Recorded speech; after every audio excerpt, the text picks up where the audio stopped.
Pakita ko lang pala sa inyo to mga boss, no, yung aking disc plate. And kung makikita nyo, napakanipis na. Ayan, kinain na siya nung brakes sa harapan. So hindi na maganda yung kapit ng preno, medyo mauga na. So kung ganyan na din yung itsura nung plate nyo, palitan nyo na yung mga boss. Yan, kung papapansin nyo, ito yung bago. Yan, makapal, tsaka pantay siya. Yan, ito kasi hindi na pantay, ito maumbok. Yung gitna lubog, tapos ito maumbok ulit.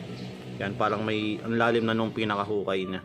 Yan, kung ganyan na yung preno nyo mga boss, or wag nyo nang antayin naging ganyan kasi baka madisgrasya pa kayo. Palitan nyo na ng bago. Yan ang makapal, tsaka mabigat.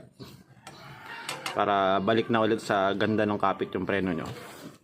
Ayan mga boss, no, nabaklas na natin yung luma na disc plate. So ito yung itsura nya. Ayan, kung mapapansin nyo, ayan, sobrang gasgas na. Ayan, kumbaga palitin na talaga. Ito naman yung bago. Ayan. So ito makapal. Ito makapal din to, pero namipis na kasi nga siyempre dito kumakapit yung brake pads. Ayan. So yun, kung nakakaramdam kayo ng hindi na magandang kapit ng preno sa harapan, palit na kayo ng ganito mga boss, or i-check nyo kung palitin na. So yun mga boss, sana nakatulong sa inyo tong video.